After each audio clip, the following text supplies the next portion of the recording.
This is The Lord of the Rings The Adventure card game. This video is kindly sponsored by Asmodee Digital, and if you would like to check out the game, which has just released on Steam by the way, there is a link in the description. Otherwise, if you don't want to play it on PC, it's going to be available later on Xbox One, PlayStation 4, and Nintendo Switch. So, you know, if you want to play on the move with your Switch, then you can do that, yes, but it's not available just yet on those platforms, but it will be soon.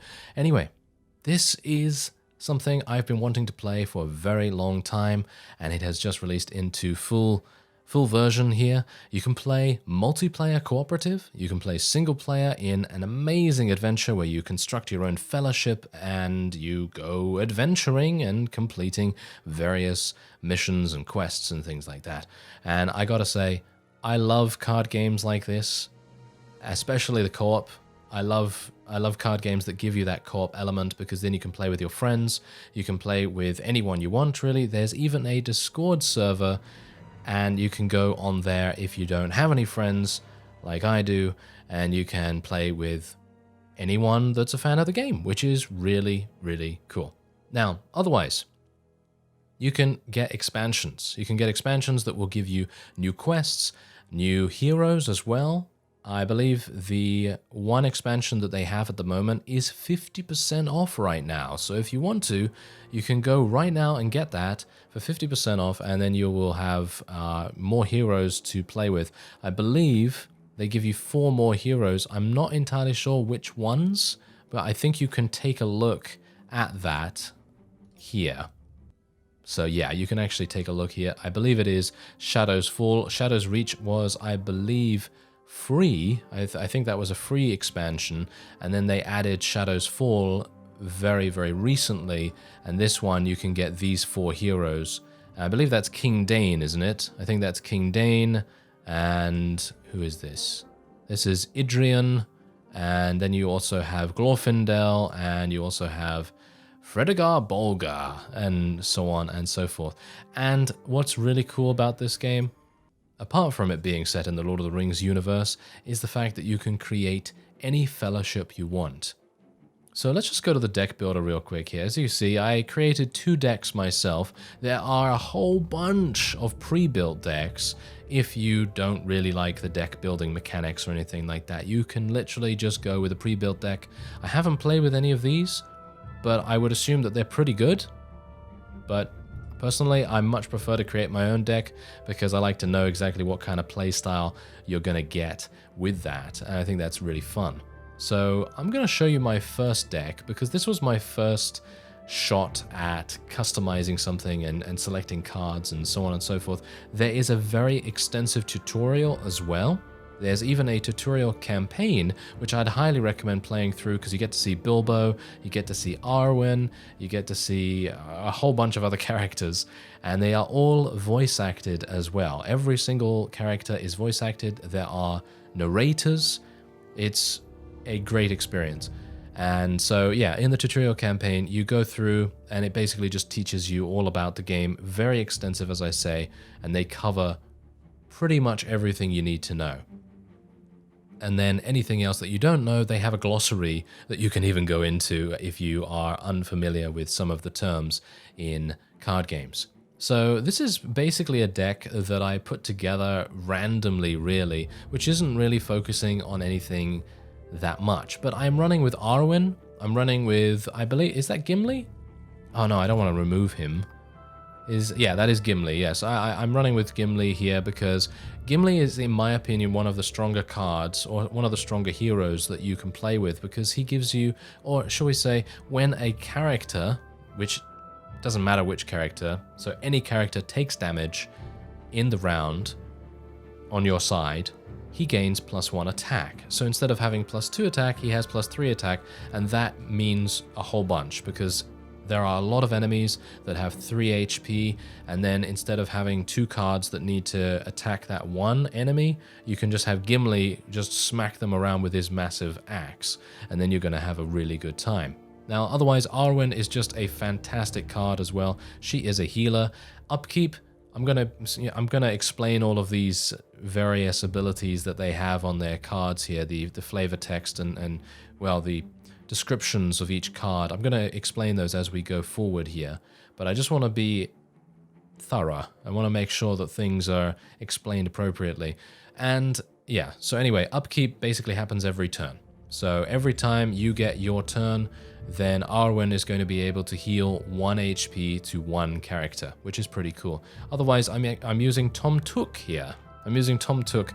Now, the main reason why I went for him is because he is really good for damage reduction. His power, which he can use, I believe it is per round. Yeah, I think it is per round. It basically enables you to cancel damage from the next enemy attack. So if there's a really heavy hitting enemy on the enemy's side, you're going to negate that entire attack, which is really quite fantastic. Now, my second deck concentrates much more on a pretty obvious theme. Now, the theme that I went for here, you're not going to know what any of these cards do, but the theme is basically healing. Healing, stability, and buffing dwarves. You can see here I have King Dane, and I also have another dwarf, Dwalin. Yes, I have Dwalin as well. Dwalin is actually really cool too, because he has +1 attack and +1 to the yellow stat, which I believe is influence. I could be wrong about that. Bear in mind, I've only been playing for a couple of hours, so yeah, just bear with me. But this is, I think it's influence or fate or something like that. Anyway, the point is that he gains that when he is at 6 or more HP, and he can become an absolute beast, because with King Dane the second Ironfoot, you gain +1 attack to other dwarf units if he is not exhausted. So in other words, if he has not attacked, then he will buff every other dwarf unit in your deck.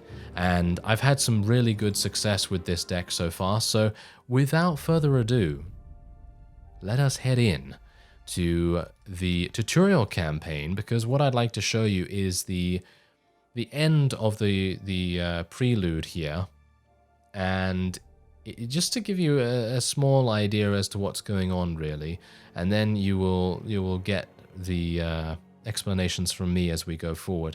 There's also going to be a lot of narration, which is going to be fun. There are different difficulties as well. If you would like to have a narrative experience with not too much difficulty, then narrative playstyle is the way to go. Adventure is kind of like normal difficulty, making things a bit more challenging in combat, and then challenge is very hard. But we're going to play on adventure for this. The festive mood in Bjorn's hall is broken when Glowin and Gimli burst in.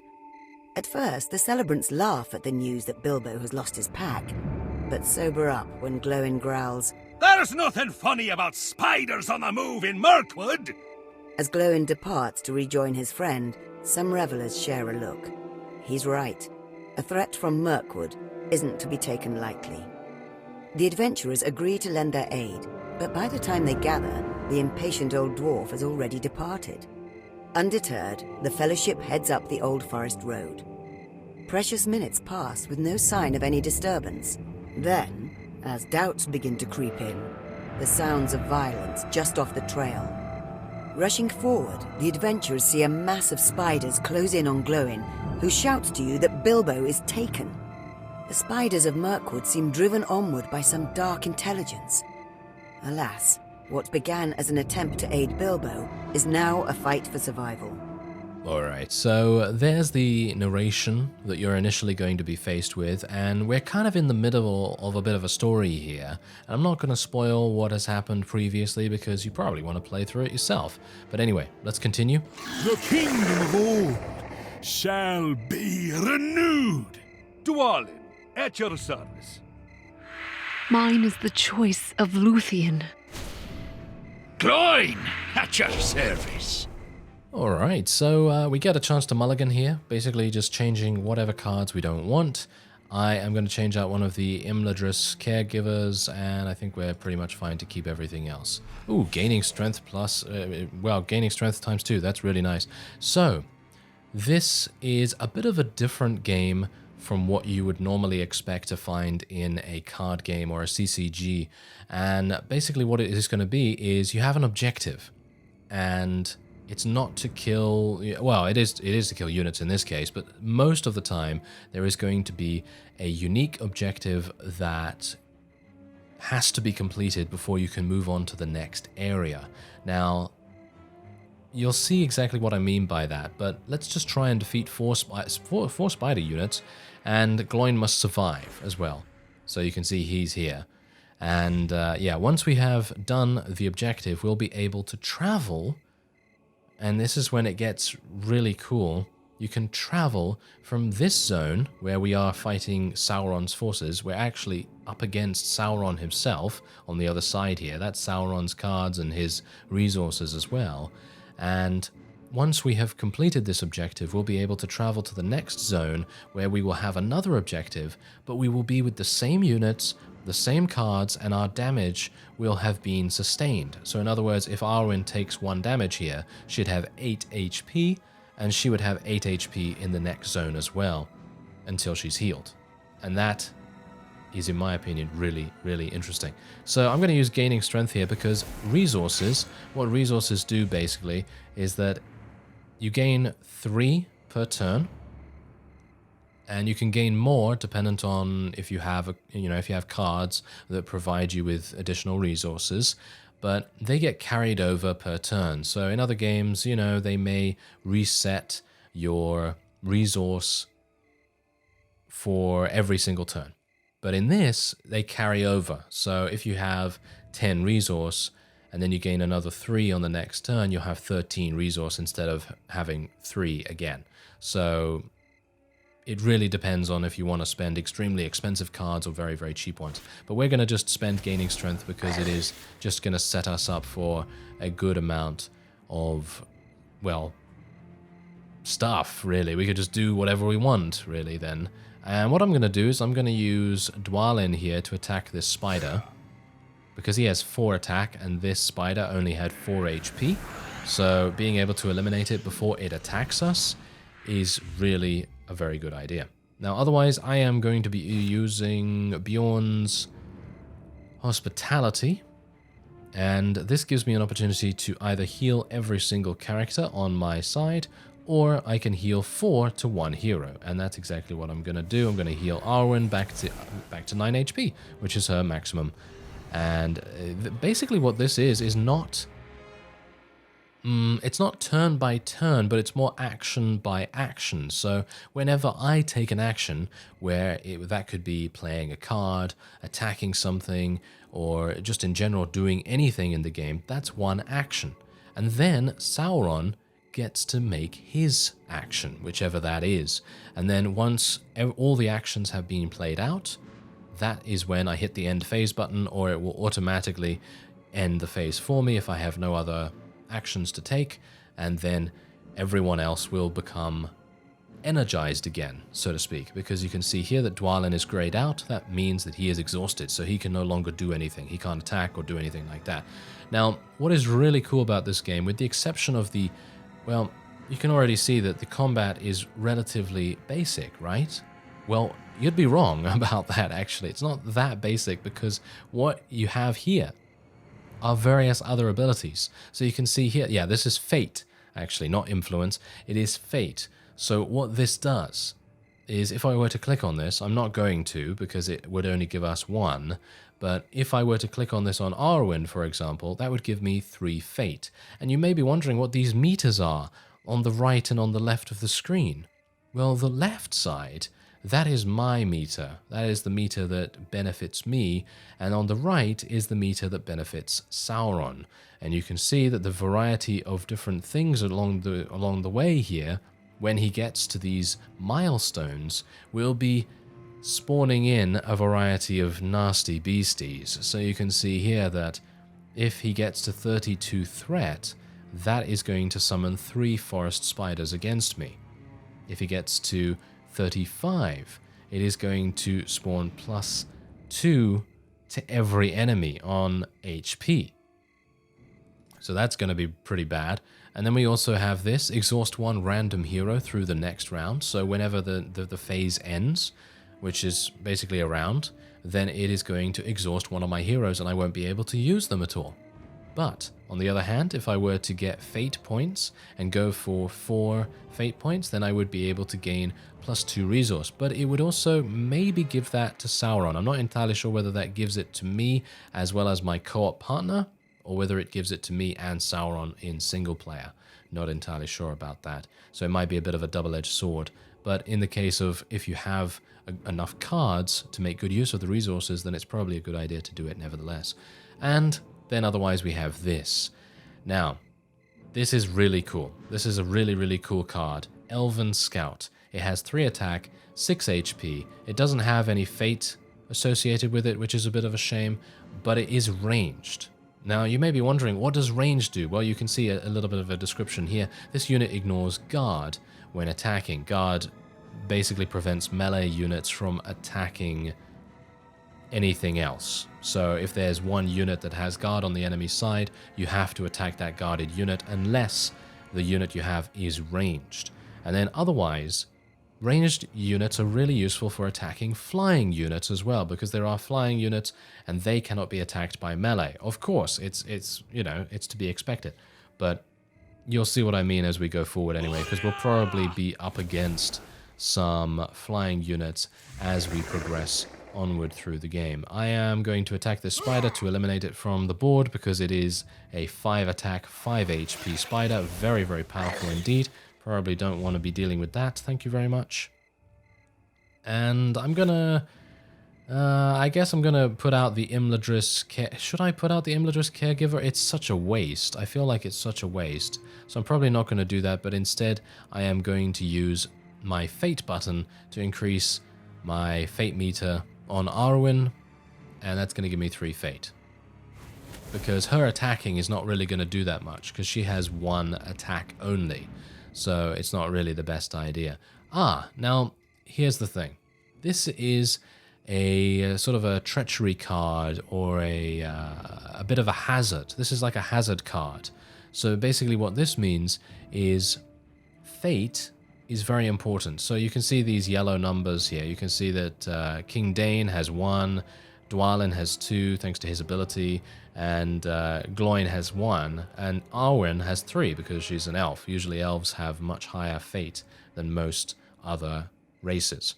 So if you were to use Arwen against this hazard card right here, then you would destroy this immediately. So Arwen's very powerful in that regard, but unfortunately Sauron played that after I had already used my fate meter. So I'm just going to end my phase here, going to save those 3 resource points, and we're going to head onward. Right, so we got to be a bit careful here because you can see the threat meter is almost at 32, which is going to result in him doing something nasty to us. Which I'm not going to be too pleased about that, to be honest. Okay, so let's get this miner out here because he has a power that gives me +1 resource if I use it. So instead of attacking with this guy, instead of making use of his 2 attack to potentially eliminate this hatchling spider, I could right-click on him and use his power, which is over here instead, which activates his unique ability to give me +1 resource. Now, personally, I think that his power is really very useful, but in this case, I'm going to use him to attack the spider instead, because that just makes much more sense to me. Now, he is going to... here we go. Okay, so this gives me an opportunity to actually show you what guard does. So if I wanted to, let me say, let's say that I wanted to attack this. I'm not able to attack this, as you see. I'm not able to attack that because this card has guard, and that is going to prevent me from attacking anything but that. However, if I had the Elven Ranger, then I would be able to use the Elven Ranger to attack anything on the board that I wanted, because he is a ranged character. So that's how that works. And I can't even use Arwen to attack the hazard either, because this thing still has guard. So we're just going to use Dwalin to attack the guard, which is going to eliminate it, and it's even going to complete the objective for us. So maybe I should do that. I should probably travel as soon as I can. Alright, so now we have the travel button appear. So you can see here, this also will now trigger end effects. So this is a bit of a problem if something has a really powerful end ability. Unfortunately, there are no enemies here that have an end ability, so I won't be able to show you that, but we are going to travel forward to the next zone. Something is stalking you. Return to Bjorn's Hall back the way you came along the Old Forest Road, or find another route. Perhaps there's safety in the woods. So, now we have a choice. We can choose whether we want to go back the way we came, or we can find another route. What do you think? What do you think we should choose? I think I'm going to find another route. With the threat of the spiders momentarily abated, you stop to catch your breath. When you entered the woods, you had no clear plan. And with the news of Bilbo's abduction, it is clear that you should now return to the hall and organize a proper expedition before attempting a rescue. You prepare to embark on this course of action when you hear the nearby howl of wolves. First spiders, and now wolves. Has the whole of Mirkwood risen up against you? Running down the Old Forest Road simply won't do. You decide your best chance is to find a path straight through the woods. Running through the darkness, you leave the wolves behind while navigating the maze of branches, roots, and leaves. Before long, you are hopelessly lost, and soon after, you hear the now familiar sounds of chitinous creatures dropping from the trees to surround you. You evaded the wolves, only to stumble into a den of more spiders.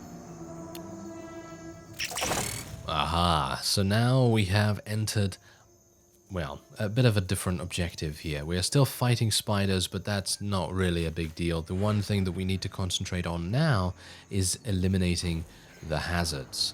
So let us heal Arwen back up to full HP. So you can see we have to resolve every hazard to find your way through Mirkwood Forest, which is where we currently are. So these are the hazards. There are 4 of them. We need to eliminate each and every one to be able to escape.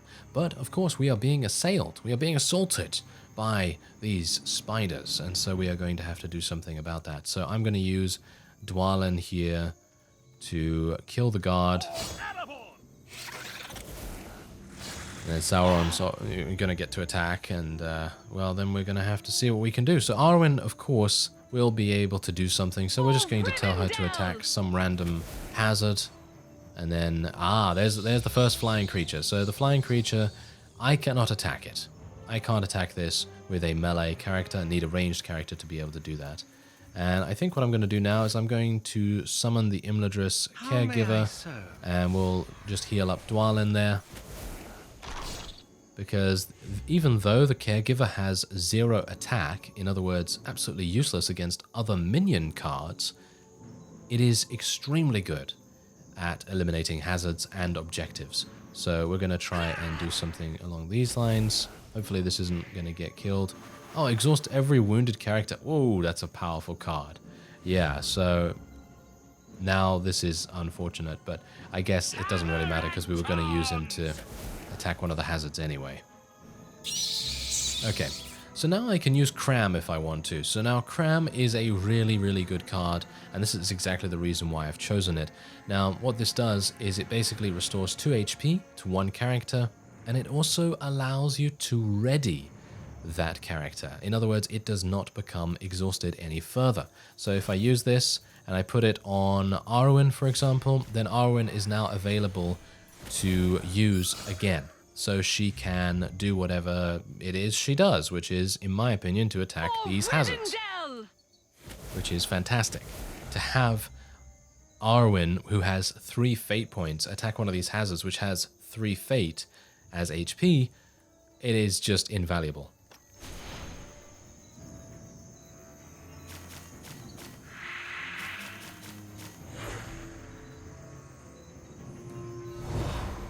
Alright, so this is a bit of a problem. The threat meter does not reset, of course, as you are progressing through your quest. So now Sauron has reached the Gnawing Dread, which at the end of every turn or phase, you are going to then gain +1 threat until you travel. So that is really bad. Also, +2 HP to every enemy. So in other words, all enemies are getting buffed by +2 HP, which is really, really bad.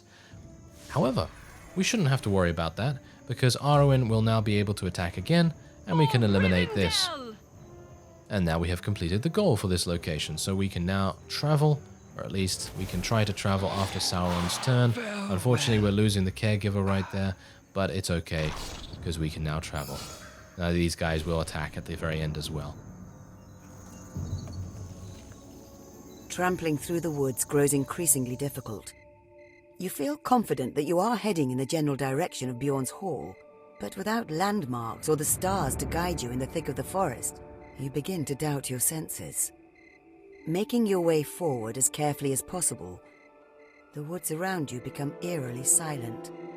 You ease into a small clearing, filled with the debris of a hastily abandoned camp. Before you can make even a cursory examination, you hear the approaching sound of something. Is it more wolves, more spiders, or something worse? Well, hopefully not something worse, that's all I can say. Alright, so derelict campsite, what do we have to do here? Search the abandoned camp to learn what happened here. So this is what we have to do. Basically, the abandoned camp is here. You have to send your high fate valued cards to search the camp. And, well, you can't do that yet because of the blocked path. So you're going to have to rid yourself of this card first before you can do anything else. And, of course, we have Watchful Eyes being annoying too. So we'll see what we can do about that. So let's see if I can heal Arwen right there. We have an Ithilien Lookout, which is very, very good card to use.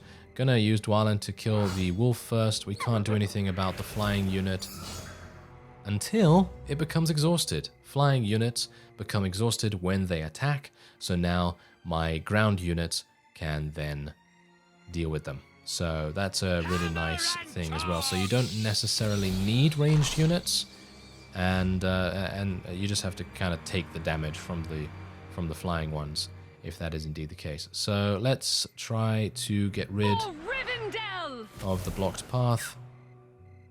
Oh, that's a big spider. That is a big spider. Oh, all right. Well, this is a bit of a problem. Okay, we're going to play the Ithilien Lookout here. This is a bit problematic. Okay, so I'm going to attack with this. And we're going to attack with King Dane after that as well. Oh, reduce every ally to 0 fate. Yeah, that's a really harsh card. So basically that means that I will not be able to get rid of the blocked path unless I use Cram. And I didn't really want to use Cram right now. That's kind of unfortunate. It would have been really cool if I could have done that. But, I mean, I could use it. Should I do that though? That doesn't really help me that much, does it? Yeah, okay, fine. Let's just heal, heal this guy, I guess, and then we'll try. Oh yeah, okay. That was a okay. Don't even bother. That was a misplay. That was a huge misplay on my part. I know. I should have done that on King Dane right there because he's the one that had a fate point and Gloin did not. So that was not good. That was not good, but it's okay. It's okay. This is not meant to be the most difficult or challenging encounter. So you can make a mistake or 2 or 3 or 4 in my case. So it's fine. It's absolutely fine. So let's attack finally. And now you can see that the lock on both of these has now been removed. So you will be able to attack either one of these freely, and you don't have to worry too much. Whoa, that is a powerful card. 3/7. At the end of the thing, at the end of the turn, restore 1 HP to 1 random enemy? Okay. Well, I'm gonna attack this thing. It's gonna attack, yeah, I knew it would attack, but that's absolutely fine, because I just want to get it out of the way. I want to try and eliminate it as soon as possible. Sauron has passed, so now it is completely up to me about what I do. I think I'm going to remove this because I don't really want threat to increase to 41 because that is going to result in some rather nasty surprises. There. Ha! And there we have it. All right, so, yeah, it seems like, never mind. It seems like the threat was already increased. Now, bear in mind, you know what happens when you reach 50 threat? You lose. Oh, yes, you lose. So, managing threat is a very important thing to do indeed. And this is going to exhaust one random hero through the next round, which is really very bad. But I think we should be okay to achieve victory as we do it.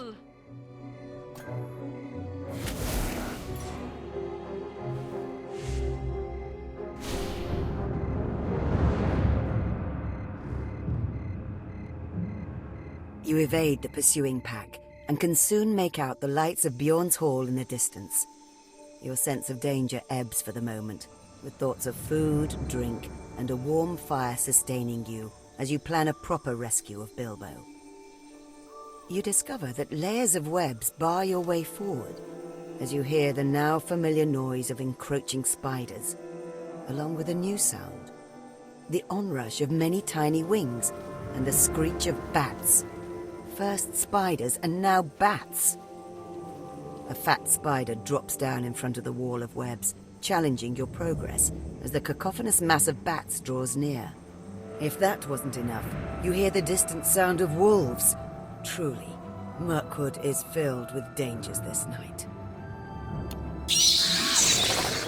Alright, so now we have to deal with another encounter. This is the final one. We have to resolve the wall of webs to break through the spider's trap, and Gloin must survive.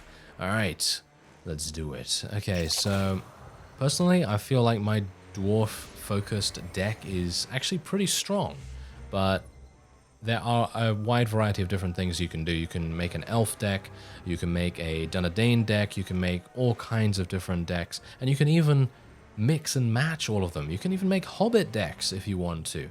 I feel like the Hobbit deck is actually kind of fun because it's all about stealing things and changing stats and things like that of Sauron's units, stealing his resources as well, which is pretty fun.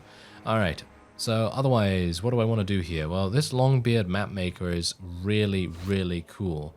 So I'm probably, you know what, I'm not going to play him just yet. Because you see his power right here? We spend one resource and it grants +2 fate to one character this round. So theoretically, Arwen could have 5 fate and then just do 5 damage to the wall of webs, which is only 1 fate away from basically achieving victory. So that's exactly what we're going to try and do. I'm going to use Dwalin to attack one of these guard spiders. You know, I probably should have taken Aragorn instead of one of the dwarven leaders, because I think then I probably would have been able to use some of the Dunedain or some of the human cards, because it depends. You see, now that's the cool thing about the game. It depends on what leaders you use, what cards you have access to, and of course it also depends on the types of heroes you have. So for example, this guy is a different type to Arwen. So Arwen is a lore type, and I believe that King Dain is he's not a tactician type, I don't believe, but he's a different type that I can't remember right now. I know that Gimli is a tactician sort of warrior type. I don't know about King Dain. I can't remember exactly what he is, but the point is that dependent on what types of heroes you have, as well as whether they are dwarves or elves or whatever the case may be, that also has an effect on how many cards and what kind of cards you have access to, which is, in my opinion, really quite fun. So we're going to use this to attack here. And I'm going to not use this just yet. Oh, this gained some HP back? Are you serious? That's not very good. Oh well, it doesn't really matter, I suppose. We can just attack over here. And that is going to get killed, which is absolutely fine, because now we can have this guy come in, and hopefully he's not going to get killed or anything. No, he's not going to get killed. So now what we can do is we can use his power to buff Arwen. Oh, actually, that is not even going to work.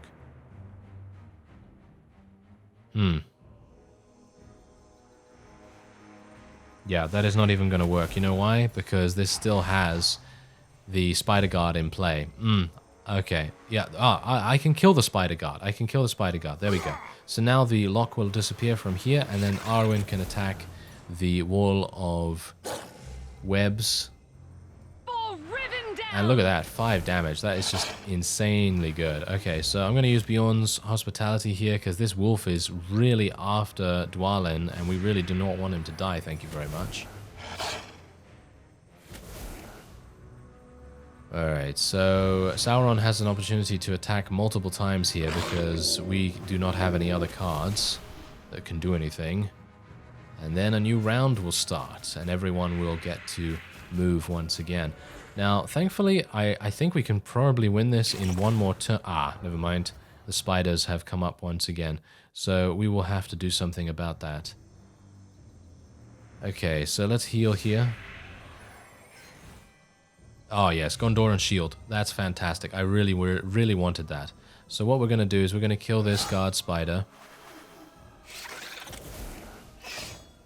Alwyn is almost dead, but that is not going to make any difference because theoretically I can use this on her.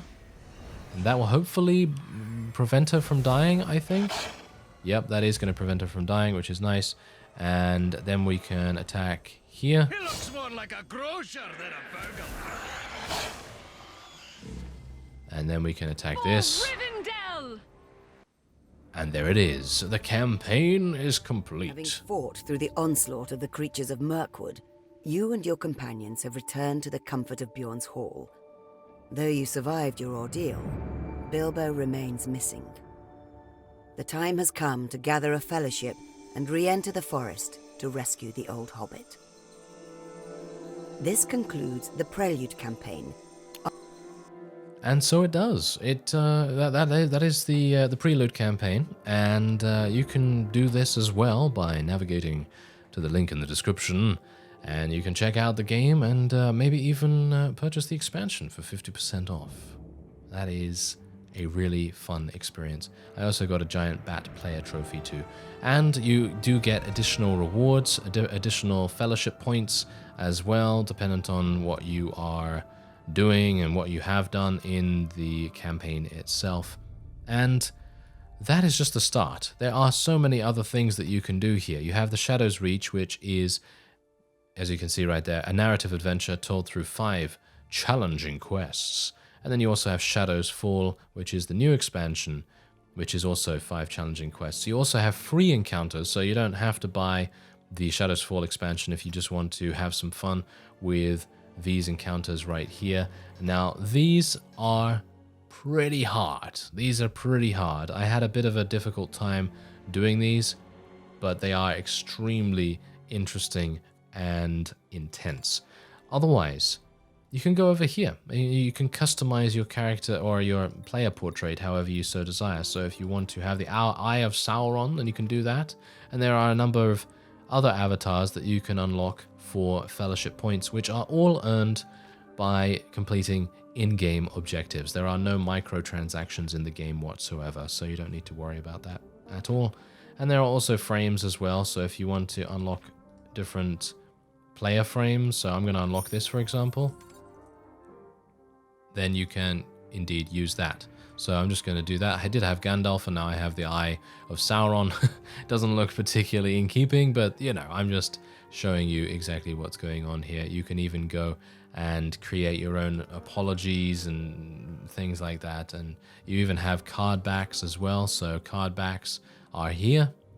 And you can even use Sauron's card backs if you so desire. I can even unlock this for 1,000 as well, which is really cheap. I mean, it is super cheap.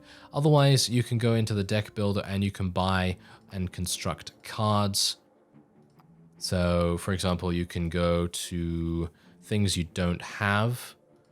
So, if I do this, there we go, we can go to cards. And these things I do not have. I only have, well, I only have one of these, I believe. So, let's say that I want to defeat one exhausted minion? That sounds really good. Okay, let's get both of those cards for 2,000. So you can obviously construct 1 or 2 dependent on what you want to have. Whoa, this is a pretty fantastic card as well. Let me get those. Yes. So you can see here that doing more and more adventures will get you more card opportunities, more points. And look at this. These are all the cards that I do not have. So just imagine how many different decks you can create.